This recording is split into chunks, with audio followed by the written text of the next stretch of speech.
উচ্চ সুদহারে সেই সাথে জ্বালানি সংকটে দীর্ঘদিন বিনিয়োগের খরায় দেশের ব্যবসায়ীরা নতুন করে মধ্যপ্রাচ্যের সংঘাতে জ্বালানির সংকটের আশঙ্কায় পড়েছেন তারা।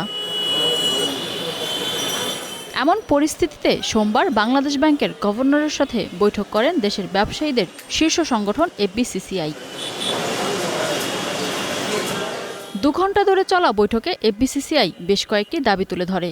এর মধ্যে সুদের হার কমানো, একক গ্রাহক ঋণ সীমা বৃদ্ধি সহ ডলারের বাজার স্থিতিশীল রাখতে দাবি জানান ব্যবসায়ী নেতারা। বর্তমানে যে ব্যাংক রেট আছে, আপনার ইন্টারেস্ট রেট, সেটা কি করে আরো কমানো যায় এবং আমাদের যে এক্সচেঞ্জ রেট অর্থাৎ ডলারের সাথে সেটা আরো কিভাবে স্থিতিশীল রাখা যায় এবং বাজারে ডলারের আপনার যে সাপ্লাইটা যদি অক্ষুণ্ণ রাখা যায়। বিশেষ করে আপনারা জানেন তেলের সরবরাহ যেটা মধ্যপ্রাচ্য থেকে আমাদের আসে, সেটার কারণে আমাদের অতিরিক্ত টাকা লাগবে। সেক্ষেত্রে আমাদের যাতে বৈদেশিক মুদ্রায় কোনো টান না পড়ে সেই ব্যাপারে তাদেরকে আপনার কার্যকর ব্যবস্থা গ্রহণের জন্য জানিয়েছে। তারা বলেন, বৈশ্বিক অর্থনৈতিক অস্থিরতার পাশাপাশি তাদের শিল্প কারখানা এগিয়ে নিতে প্রয়োজন নীতি সহায়তা, রপ্তানি উন্নয়ন তহবিল বা ইডিএফ বাড়ানোর দাবিও জানান তারা। আমাদের সিঙ্গেল বরওয়ার্স যেটা রেট আছে সেটা যাতে আরো বাড়ানো যায়, অর্থাৎ এখন যেহেতু ব্যবসার খরচ বেড়ে গেছে সেই জন্য তাদেরকে এটা আরো যাতে বাড়ানো যায়। এখন আছে 15%, এটা আমরা 25% করার জন্য অনুরোধ জানিয়েছি। ইডিএফ ফান্ডটাকে বাড়াবার জন্য বলেছি এবং এটাকে ইমিডিয়েটলি এখন যেটা 2.5 বিলিয়ন আছে এটাকে 5 বিলিয়ন করার জন্য আমরা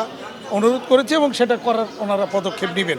ইনসেন্টিভের যে টাকাটা আমরা দীর্ঘদিন আটকে থাকি, এইটা বলা হয়েছে যে এটা প্রতি মাসে ক্লিয়ার করা এবং এটা উনিও উদ্যোগ নেবেন, এটা প্রতি মাসেরটা যাতে মাসে ক্লিয়ার করা যায়। এছাড়া ঋণপত্র খোলার ক্ষেত্রে সুদের হার 5% থেকে কমিয়ে 2% করা এবং ঋণ পরিশোধের মেয়াদ বাড়িয়ে 5 বছর করারও দাবি জানান তারা।